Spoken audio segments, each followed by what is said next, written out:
Every now and then, an idea takes form that changes everything. It revolutionizes the way we see and understand the world around us. I believe that just such an idea took form in the medieval Islamic world. It's the idea that everything, from the stars above to the workings of our own bodies, is not arbitrary or whimsical, but subject to certain systematic rules. And what's more, that we humans can work out what those rules might be. And then we can refine and test our theories through observation and experiment. In other words, it's the idea we now call the scientific method.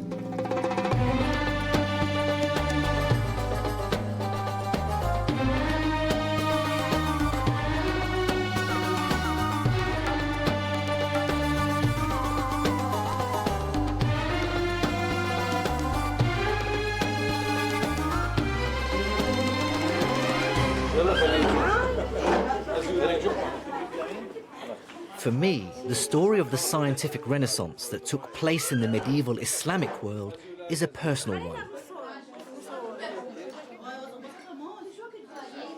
This is my cousin Samir's house in the Iranian capital, Tehran. I haven't seen some of the relatives on my father's side of the family in over 30 years.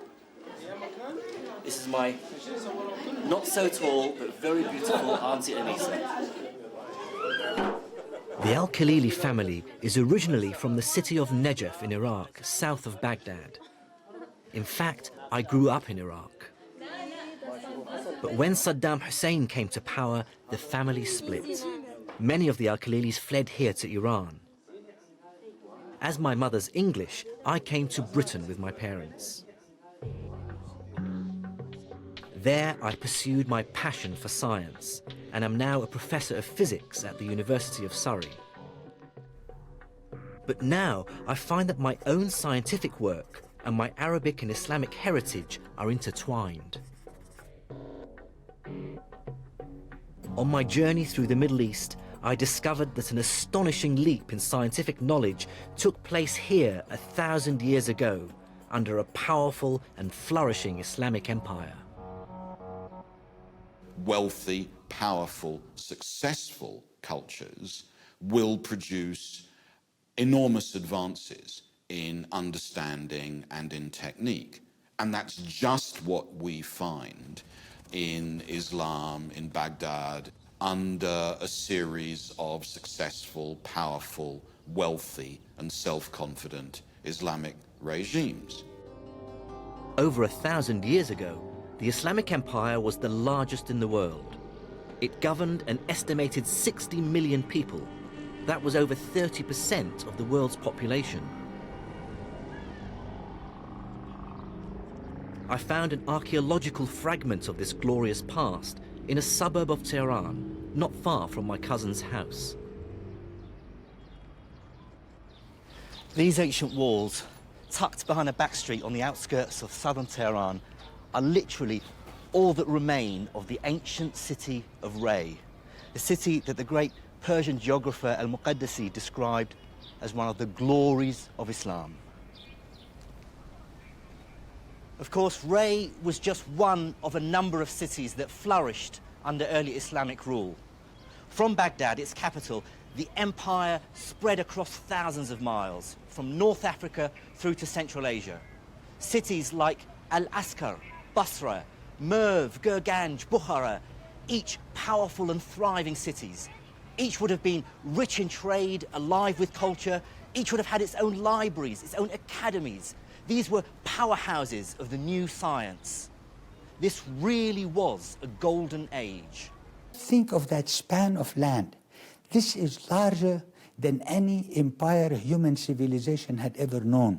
Within that span of land, you can plug in the Roman Empire and it will fill just maybe, what, 1/3 of it, 1/2 of it, or something like that.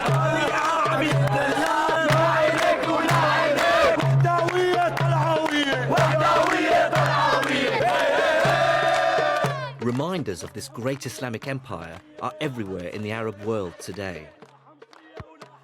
This football match in the Syrian capital Damascus is being played at the Abbasid Stadium. That's the name of the family who ruled the Islamic empire from 750 to 1258 AD. هذول اجوا بعد عهد الأموي وعملوا حضارات بناء.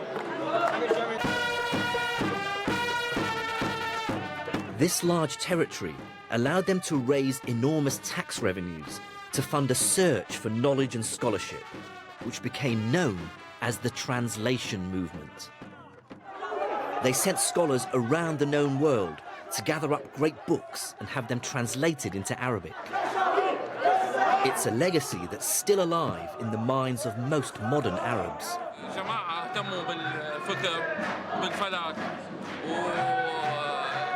قدموا يعني طوروا تقويم الشهر كمان وعربوا الكتب اليونانية واهتموا بالعلم كثير بالطب وبالهندسة وكل For medieval Islamic leaders, scientific knowledge was crucial to successfully running a vast empire. They did have a big and sophisticated governmental administration, and obviously that needed knowledge. If you wanted to be an administrator and you had to assess taxes, you needed to know about mathematics.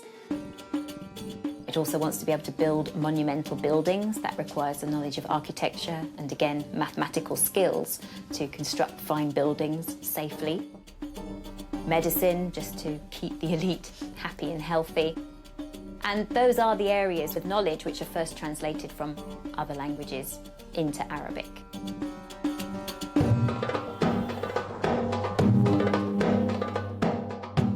The legacy of the medieval Islamic empire is scattered across a vast region.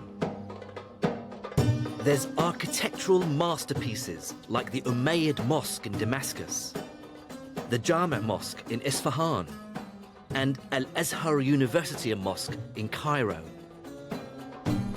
And then there are many ruins that still hint at past glories, like this, a crumbling 8th century palace deep in the Syrian desert. And this, a huge Muslim palace called Medina-Sahara, currently being excavated in southern Spain.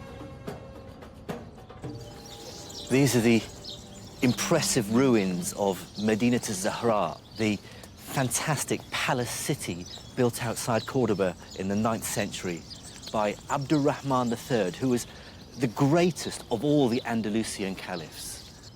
At the time that it was ruined, Cordoba was in fact the largest and most important city in Europe, a rival to Baghdad in the east for a center for Islamic scholarship and science. And as I traveled, I saw how science, especially numerical record keeping and measurement, was crucial to dealing with the challenges of running a vast empire.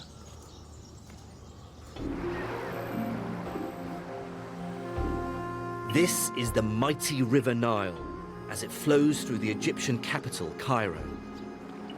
Since antiquity, its unpredictable floods have determined the fate of Egypt's people, bringing years of lean and plenty. By the 8th century, Cairo was part of the Islamic Empire, and the new rulers took the first step to understanding this mighty river in a scientific way. They built a device to measure it.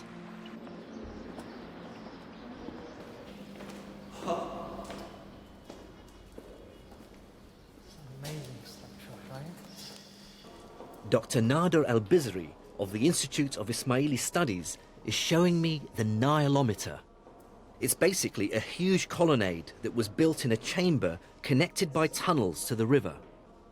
As the water rose or fell, its height could be read from the central column.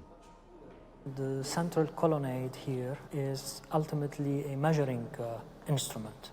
It is very precise. It's almost 1 inch between a marking and another. Presumably they need to know seasonal variations in the height. And to try to have some sort of record so that they could measure against certain years, where a year was known for a high level of flood versus another year known for its drought. Then they might perhaps take some precautions. Yes. The data collected from the Nile Ometer did have one practical use. By creating an objective record of the river's behavior, it allowed the rulers of the time to calculate how much tax to levy on Egypt's farmers. But whatever its uses, what I love about the Nileometer is how it shows that to understand the world, you have to build devices to measure it. If you think very hard, it's never obvious that measurement can make sense of the world around us. The world appears, as a Western philosopher once put it, like a buzzing, blooming confusion. And the idea that we as a group have tools which are reliable, which have sufficient integrity, which have an intellectual grip that can make sense of the basic phenomena we see around us, that's an astonishing idea.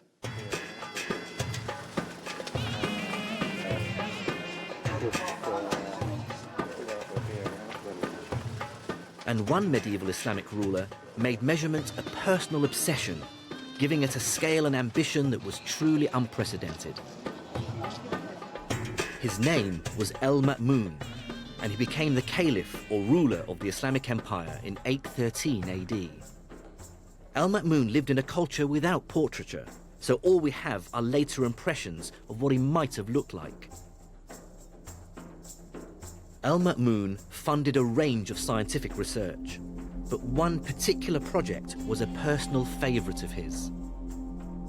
And given that he ruled over such a large territory, it's hardly surprising what it was: map-making. In the second decade of the 9th century AD, El-Ma'mun commissioned a new map of the world, and his scientists did a pretty impressive job. It was a vast improvement on all maps that had come before. What we see here is that they've really got the Mediterranean, its shape and how it links in with the Black Sea, the Middle East, even the whole of Asia as far as China and Japan. They've even got the Indian Ocean and the east coast of Africa. It all looks pretty impressive for the known world at the time. Of course, what El-Ma'mun ultimately wanted to know was how much of the Earth as a whole did he possess? And this begged the question, just how big is the Earth?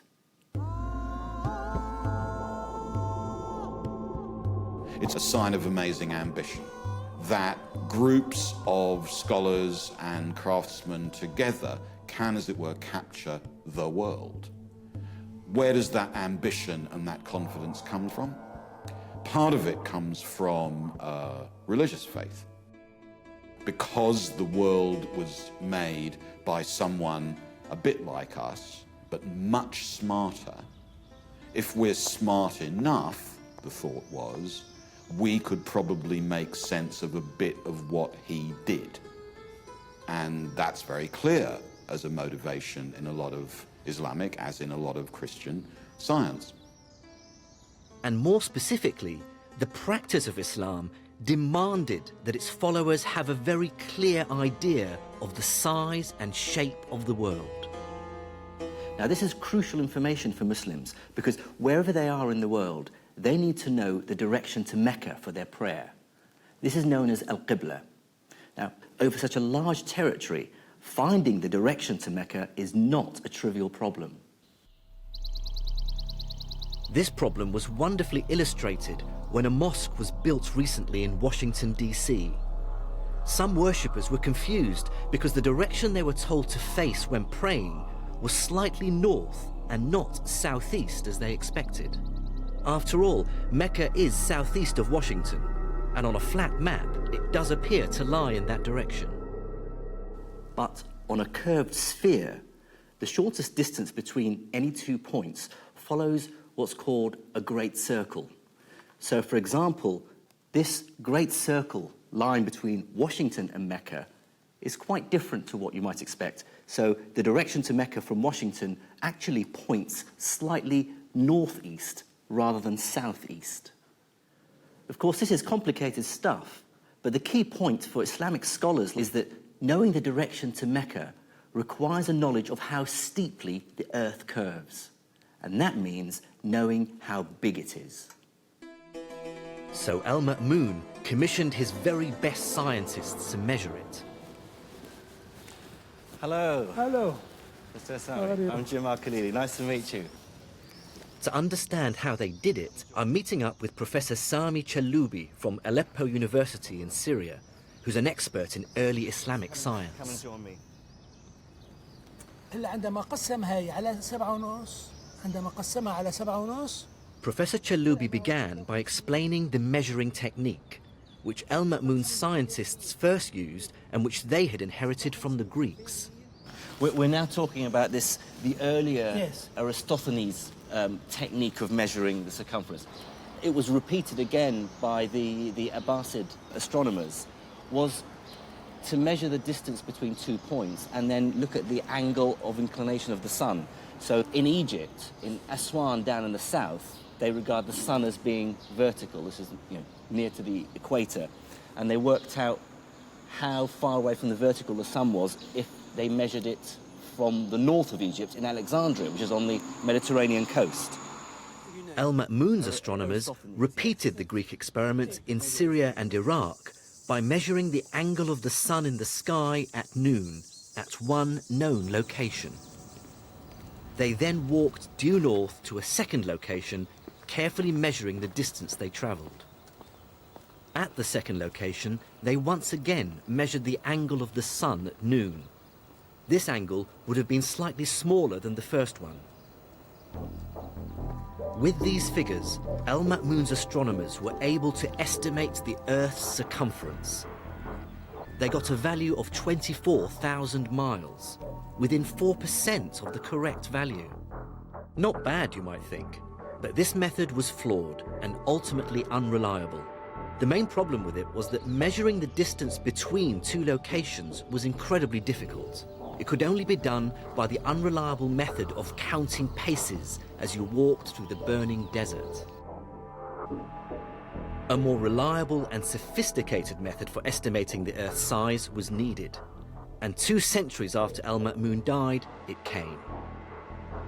What made it possible was a great leap of imagination, and the fact that by 900 AD, much of the world's mathematical knowledge had been translated into Arabic, so scholars could scrutinize and improve on it. Out of this obsession with scholarly learning came a true mathematical visionary, Abu Rayhan Muhammad ibn Ahmed Al Biruni. And like all Islamic scholars of the time, Al Biruni was obsessed with the science and mathematics of the ancient Greeks, Babylonians, and Indians. And because of the success of the translation movement, he had literally on his desk the great work on geometry by Euclid, Ptolemy's Almagest, the Indian text, the Sinhind, and the famous work on algebra by Al-Khwarizmi. كان مكتوب كتابة كتابة حتى ورقة. Professor Chaloubi has brought along the book in which Al Biruni describes how he combined algebra and geometry with some very simple and practical measurements to solve the epic problem of how to calculate the size of the Earth. بيروني the text from This is this his القانون المسعودي. the Mas'udi canon. Yes. This is Biruni's canon, which I've been trying to get hold of, where he describes this fantastic experiment. And, oh, you found the page? Yes. Having read Al Biruni's description of how to estimate the size of the world, I wanted to try it for myself. First, he had to find a fairly high mountain from the top of which he could see a flat horizon. In this case, the sea. What I love about this story is that with a few simple measurements around this small mountain peak, you can work out the size of the whole world.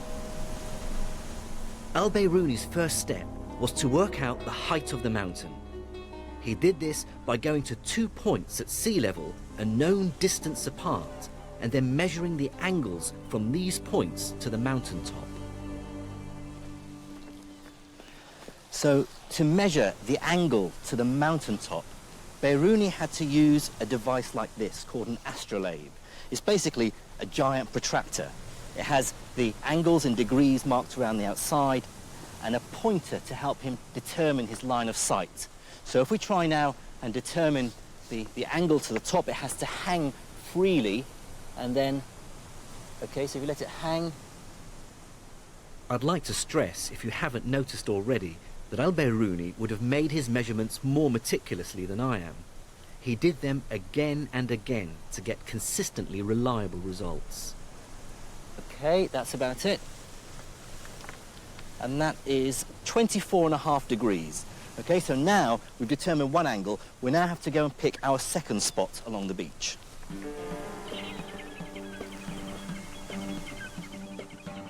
The distance from the first to the second point must be measured accurately. In this case, it's 100 meters, and the 2 points must be in a straight line with the mountain.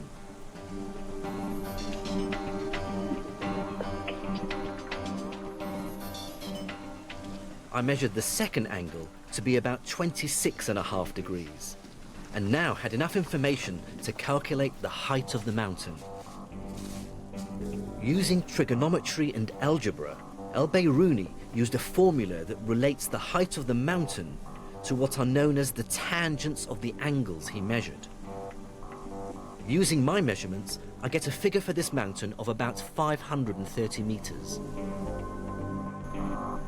I now need only one more measurement to get the size of the Earth. And to get that, I have to climb to the top of the mountain.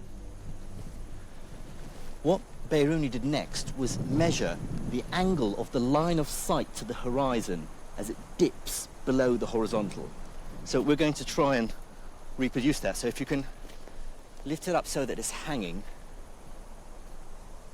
and if I locate the horizon, okay, which is about 0.5 degree, which is about the value that Biruni got. Now here's the really ingenious part. Biruni had measured 4 quantities, 3 angles and a distance. He used 2 of the angles and the distance to work out the height of the mountain. Al Biruni now had everything he needed. In essence, Al Biruni imagined a huge right-angled triangle which has as its 3 corners the mountaintop, the horizon and the center of the Earth. Trigonometry told him that the angle he had measured and the height of the mountain are related to the radius of the Earth, and algebra allowed him to calculate it. With this formula, Biruni is able to arrive at a value for the circumference of the Earth that's within 200 miles of the exact value we know it to be today, about 25,000 miles. That's to within an accuracy of less than 1%, a remarkable achievement for someone 1,000 years ago.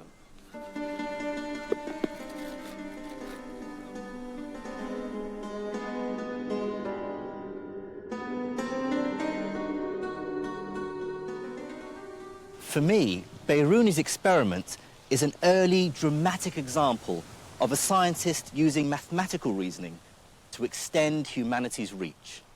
He really pushes the idea that abstract geometrical rules governing idealized shapes like perfect circles and triangles can help us to comprehend the real world. Einstein used precisely the same approach, admittedly with much more advanced mathematics, when he developed his general theory of relativity almost 1,000 years after Biruni. But both Einstein and Biruni were united by a single common idea. With mathematics, humanity can embrace the universe.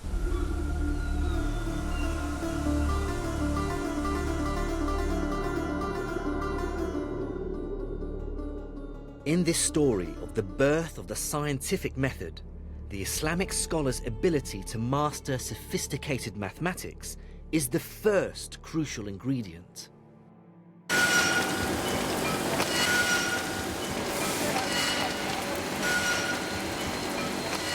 The second crucial ingredient is the use of experiments in science. Without experiment, theory remains meaningless and sterile. It's experimentation that allows theory to be held up against the real world. It gives it physical meaning.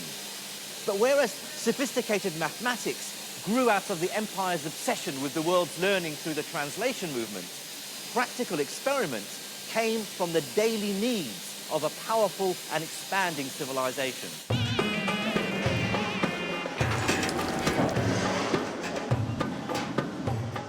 The driving force of the expanding medieval Islamic empire was trade.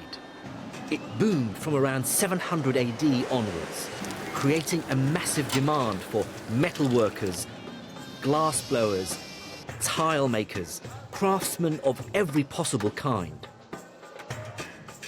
When this collided with scholarly tradition, symbolized by the translation movement, it had seismic consequences for science.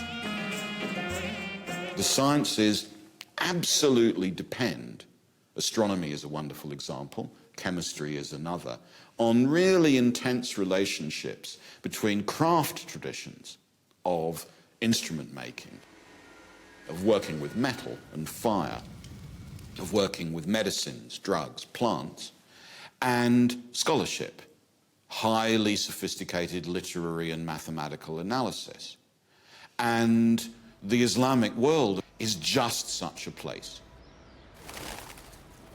By around 800 AD, the great cities of the Islamic Empire dominated the world's trade.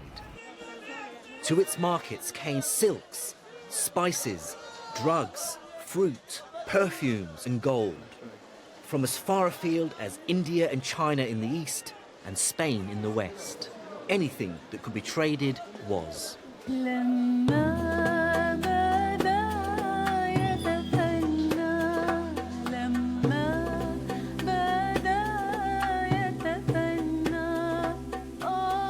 A wonderful relic of this medieval trade boom are the great caravanserais, like this one in the Syrian capital, Damascus. This huge vaulted building was designed as a resting place for all the traders and their animals who visited the city.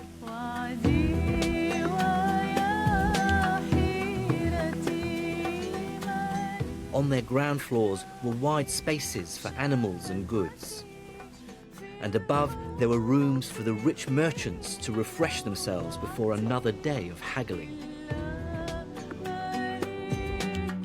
One 10th century traveller talks of the riches and beauties of the bazaars, and that the income of the provinces and localities was between 700 and 800 million dinars.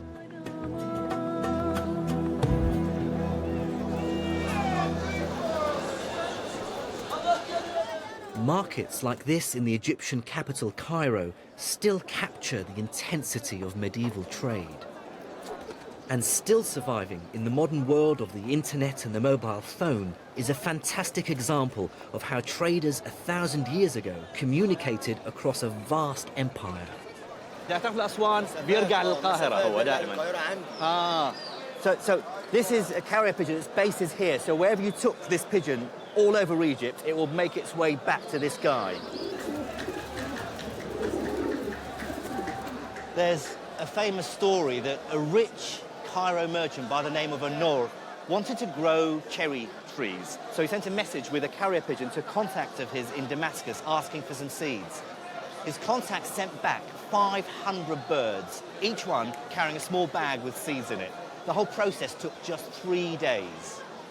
Sort of a medieval FedEx, really. By 700 AD, the Islamic Empire was taking the first steps towards mass production. And in this world where knowledge of materials, metals, and how they're worked became increasingly important, one practice flourished. It's the practice that was inextricably linked with magic. Specifically, the dream to turn base metals into gold. The mysterious practice of alchemy. The ancient art of alchemy was a mystical system of belief based on spells, symbols, and magic. But I believe it took Islamic scholars to turn this quasi-religion into something much more scientific. Chemistry. Increasingly, the knowledge of the alchemists found more and more practical applications. For instance, when, during the last decade of the 7th century, the ruler of the Islamic Empire, Abd al-Malik, made the bold decision to create a common currency for all his dominions, he turned to alchemists for help. The proportion of gold to other alloyed metals that you have to put into the dinar to make the dinar usable. Otherwise, pure gold will become very soft and you can't use it. So that proportion is adjusted by, believe it or not, in this period, the alchemists. It is the alchemists who knew how to combine metals together and how to get the proportions of this gold to silver and gold to bronze and so on.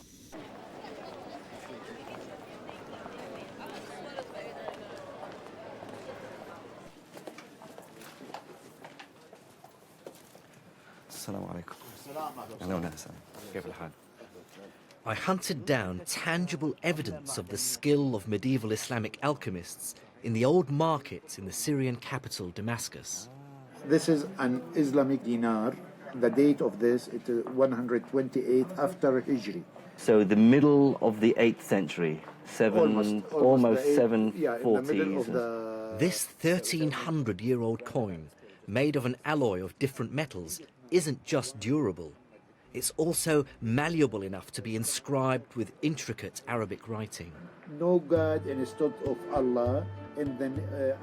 Coin making is one of the many examples of how the practical needs of a booming economy began to turn the magical practice of alchemy into modern chemistry.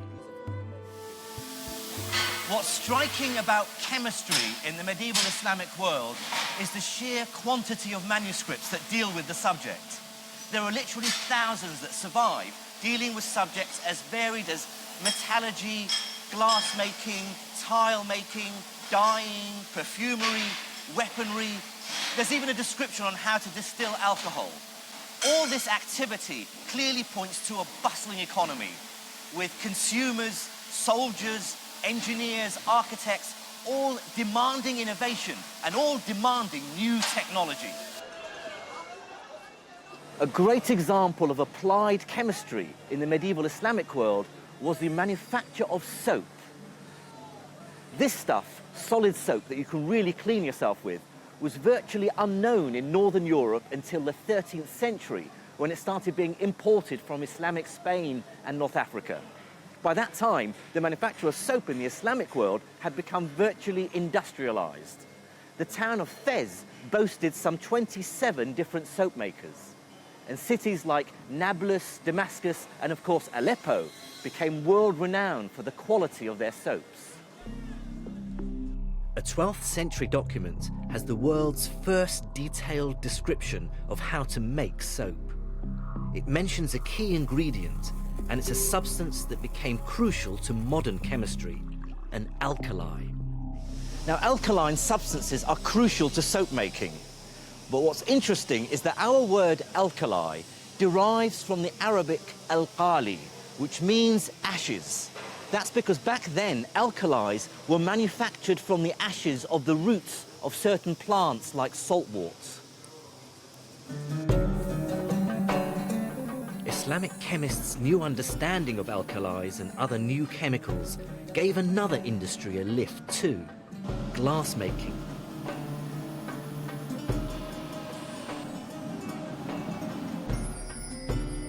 The Islamic chemists discovered that they could change the color of glass using newly discovered chemicals like manganese salts. And they built industrial furnaces, some several stories high, to manufacture glass in huge quantities. The legacy of their skills can still be seen in beautiful stained glass windows. Islamic chemists also developed many other colors, pigments and dyes, using their new alkalis and metals like lead and tin. These helped architects to decorate mosques, like this one in the Iranian city of Isfahan, in a glorious range of colors and designs.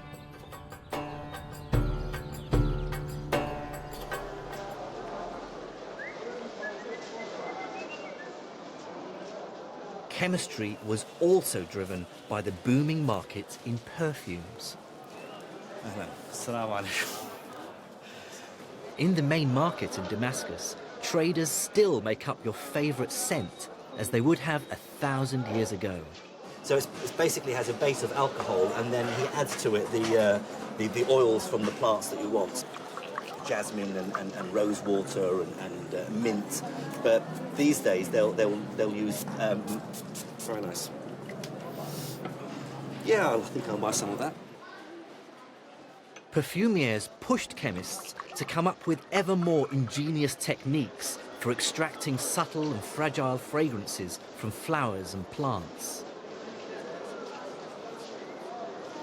They responded by refining and really establishing a technique that all chemists would instantly recognize today: distillation. Many of the techniques originate with Islamic scholars or even earlier. Dr. Andrea Sella, a chemist from the University College London, shows me how distillation was used. Distillations would have been done in devices sort of related to these. This is what's now called a retort, and we don't really use them anymore, but retort comes from the word to bend. In other words, a flask which has been bent over, and that's crucial. Well, many of the techniques... The shape means that a gas produced in the flask is forced to condense in the spout, and it's the main way of extracting scents from flowers and plants. Now, the idea here is that you heat at this end and you collect at the other. And so we should actually take a look and see if we can do a quick distillation with rose petals. First, we need to just put in a little bit of water. The water and steam will essentially control the temperature. What we don't want is for this to get too hot. The trick with this kind of distillation is to use heat to release the scent molecules, but at the same time making sure that these delicate substances aren't destroyed in the process. You actually use the steam to control the temperature, and the steam will carry those smells over. You can see the liquid coming up, condensing in the long tube. And there is already liquid coming over. Through, yeah. And that should be carrying with it some of the sort of rose water smell. Yes, you can really smell it. This picture shows a 14th century perfume distillery. Middle Eastern perfumes were known to have been sold as far away as India and China. The Islamic chemists also played a pivotal role in another more gruesome industry: weaponry. Historical records during the Crusades talk in terrified tones of how the Muslims would attack the Christians with burning missiles and grenades, striking fear into the hearts of the defenders. Many of these use a substance known as Greek fire. Islamic chemists improved on Greek fire by using and refining a naturally occurring resource: petroleum. They developed the idea of distilling petroleum, or naft, to create a lighter, extremely flammable oil, which they mixed with other volatile chemicals to make them burn furiously. And the result was clearly terrifying. What all these medieval Islamic texts on chemistry have in common is their great attention to detail, which is clearly based on careful experimentation. In fact, the whole idea of a laboratory where chemical and industrial processes can be tried out really takes hold at this time. The ingenuity of medieval Islamic chemists is impressive. But I wanted to know something deeper. What contribution did they make to our modern understanding of the principles behind chemistry? This is the centerpiece of modern chemistry, the periodic table. It lists all the known elements. Its key idea is to group substances with similar properties together. On the far right, for instance, are the inert gases. On the far left are the volatile metals. The periodic table is a triumph of classification, giving scientists a way of organizing their knowledge of the material world. Classification is simply a way to think clearly.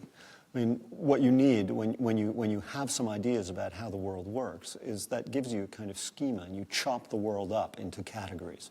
And that actually helps you to understand, to make sense of what's around you. People have been trying to classify the material world since ancient times. The Greeks, for instance, thought there were just 4 worldly elements: air, earth, fire, and water. But this idea was a philosophical one and had little practical value. And that's what medieval Islamic chemists really changed. They used experimental observations to classify the stuff the world is made of. At the forefront of this was a medieval Islamic doctor and chemist called Ibn Zakaria al-Razi, who was born here in the city of Ray, just outside the Iranian capital Tehran, in 865 AD. Al-Razi's classification was very different from the Greek one. He argued, for instance, that minerals, roughly stuff we dig out of the ground, should be classified into 6 groups, depending on their observed chemical properties. The same guiding principle that lies behind the modern periodic table. Now, what I've done is I've brought materials from his classification scheme. And we have here what he called the spirits. We have the metallic bodies, we have the stones, then we have the atriments, the salts, and finally the boraxes. Each of Al-Razi's groups had a profoundly different experimental behavior. For instance, spirits were flammable. The metals were shiny and malleable. Salts dissolved in water.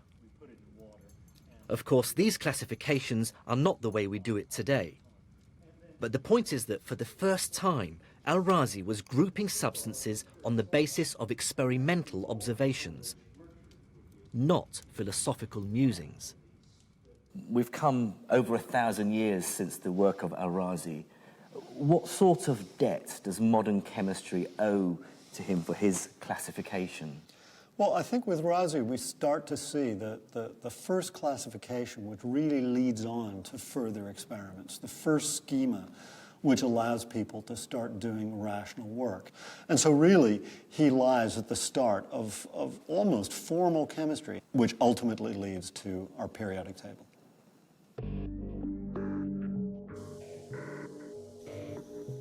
I believe that what we see in the work of the Islamic chemists and alchemists is the first tentative steps to a new science. Yes, by our standards, it contained a lot of magic and mumbo-jumbo, but it placed an emphasis on experimentation that was truly revolutionary. But bigger and better was to come, because Islamic mathematics and the experimental techniques of Jabir ibn Hayyan and Al-Razi were about to be welded together in a completely innovative way that would revolutionize their work and create the modern scientific age. Until the 9th or 10th centuries, ideas about science and how the natural world worked were dominated by the Greek philosopher Aristotle, and they were very different from ours today.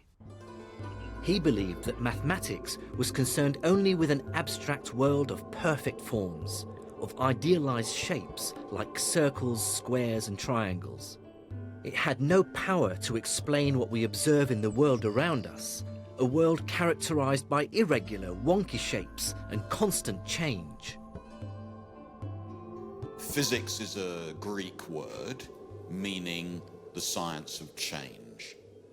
And for the classical Greek tradition, there was a strong sense in which the science of change was in contradiction with mathematics.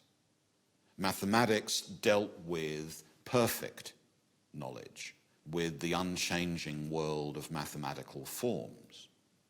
And it seemed in principle extremely unlikely that processes of coming into being and passing away, of growth and of decay, of qualitative change, could be captured with the beauties of geometry and mathematics.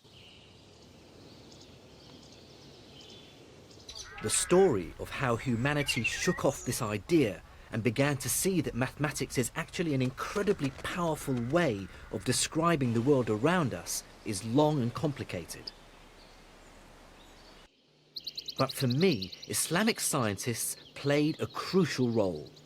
And I believe one man really led this movement to turn mathematics from a language of abstract thought into a truly practical science.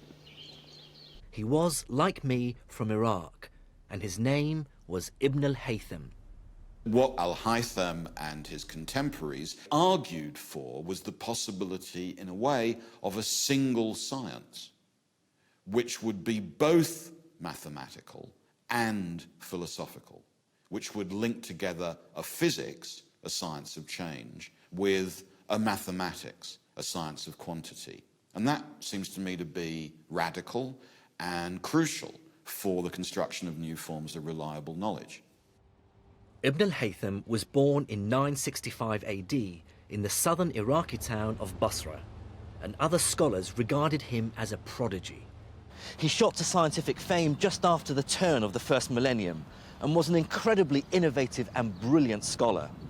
His reputation as an intellect spread throughout the empire. But it was this reputation that would almost cause him to lose everything when he took up the poisoned chalice of trying to tame one of the world's greatest rivers.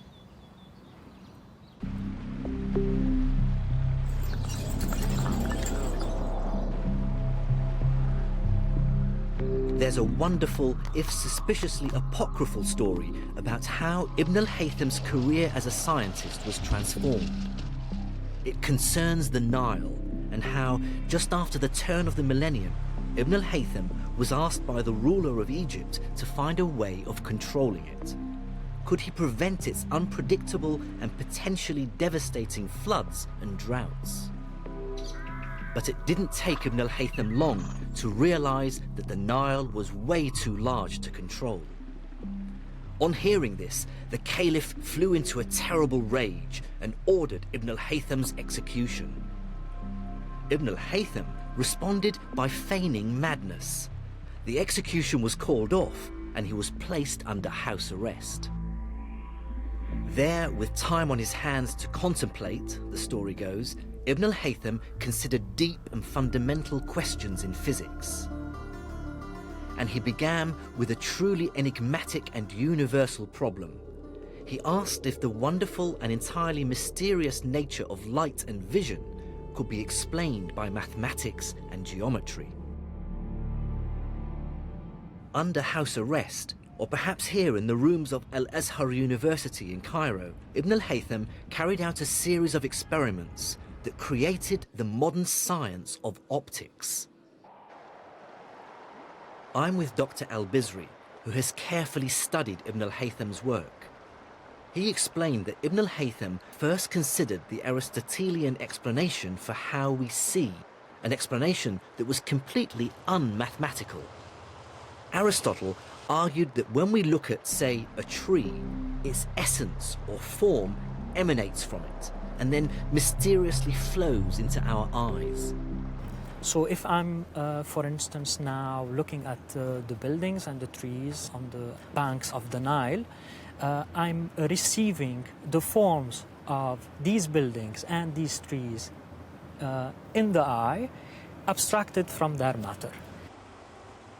According to Dr. Al-Biruni, Ibn al-Haytham found this idea deeply unsatisfactory. He wanted a mathematical explanation. And looking back at existing Greek writings, he found one, although it was obscure and bizarre. This idea claimed that we see because light rays come out of the eye. Ultimately, it says that vision occurs by way of the emission from the eye of light that is shaped in the form of a pyramid or a cone. This cone-shaped beam illuminates what we're looking at and is defined by nice geometric straight lines. It seems Ibn al-Haytham liked this mathematical approach, but immediately spotted its flaws. If we see, he asked, because light comes out of the eye, why does it hurt when you look at a bright object like the sun, but not hurt when you look at something dim? Or at night, can light from our eyes really be lighting up distant objects in the sky? So, in an inspired piece of thinking, Ibn al-Haytham combined the two Greek ideas and defined our modern understanding of light and vision. Light, he said, does travel in straight lines that obey geometric laws, but instead of them coming out of the eye, these rays travel into it. It is the development of an entirely new theory, and also methodologically, it is the beginnings of mathematizing physics. What Ibn al-Haytham did was take the principles of geometry with its rules governing straight lines and apply them to the real world. He then designed experiments which would test whether the real world measured up to his mathematics. In about 1020, Ibn al-Haytham published his groundbreaking geometric explanation of light in his Kitab al-Manadhir, or Book of Optics. And what really marks this book out as science is that Ibn al-Haytham carefully justifies his theories with detailed experiments that others can repeat and verify. He starts from first principles to find out how light travels.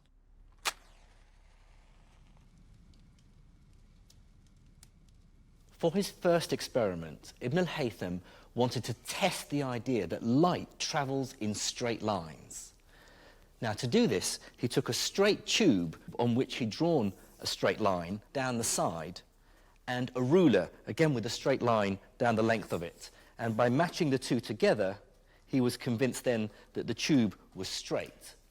Now, if he uses it to look at an object, in this case a candle, he can see the candle through the tube, which is good evidence that the light is travelling up in a straight line.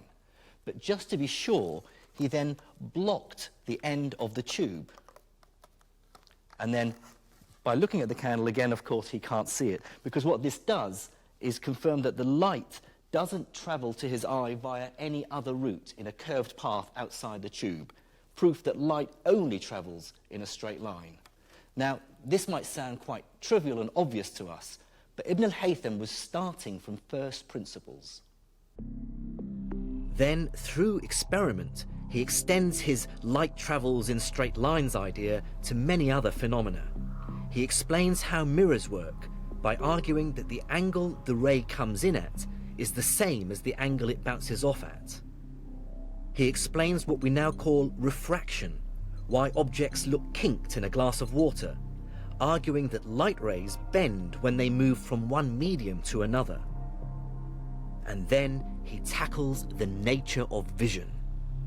Ibn al-Haytham wanted to understand how an object makes an image on the retina of the eye. So he built what he believed was a stripped-down version of the eye, which is basically a black box with a tiny hole in it. This is what we call today the camera obscura. He next took his subject, in this case Anna, who's very brightly lit, and we now go inside the box to see what the image looks like. Now that I'm inside the camera obscura and I've allowed my eyes to get used to the dark, we can open the hole. And there we clearly see the image of Anna waving on the screen. But the image is inverted because light travels in straight lines, and so the light from her head has to move diagonally downwards to hit the bottom of the screen, and light from her feet travels diagonally upwards to hit the top. But more importantly, what this proved to Ibn al-Haytham is that there's a one-to-one correspondence between every point on the object, on Anna, and every point on her image on the screen.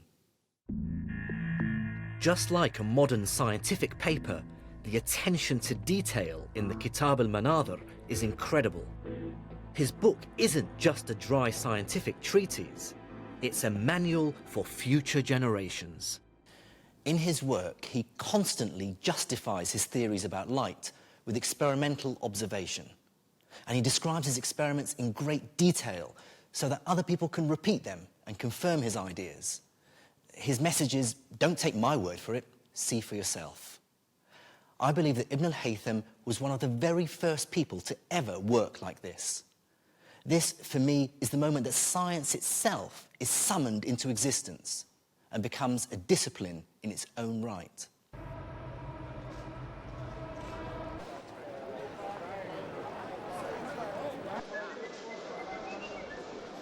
What I find so impressive about Ibn al-Haytham is how once he arrives at his mathematical theories, he then uses them to extend our knowledge of the real world. So, for instance, he used his new ideas about light to deduce that the Earth's atmosphere is of a finite thickness. And he even estimated what that thickness is. He did it basically by measuring how long twilight lasts. He rightly assumed that the reason it continues to be light after the sun has dropped below the horizon must be because its rays bend as they enter the Earth's atmosphere. The length of twilight and an educated guess for what we today call the air's refractive index gave Ibn al-Haytham a way of estimating the thickness of the Earth's atmosphere.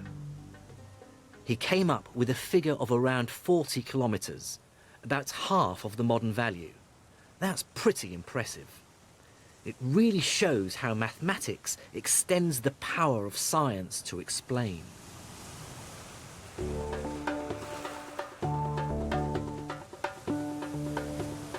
On my journey so far, I've been overwhelmed by the sheer intellectual ambition of medieval Islamic scientists.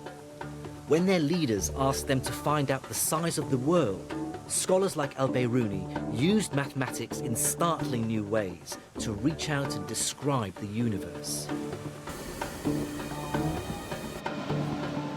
And as trade and commerce boomed, scientists like Al-Razi responded by developing a new kind of experimental science, chemistry.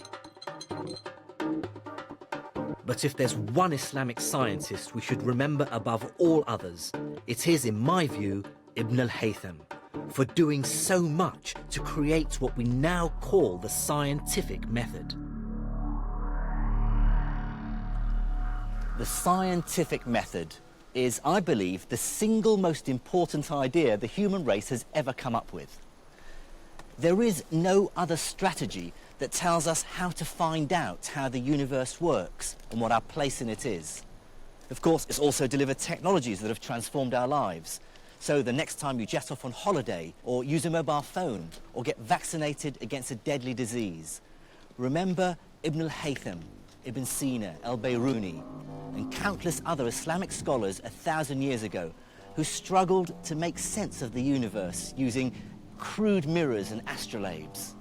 They didn't get all the right answers, but they did teach us how to ask the right questions.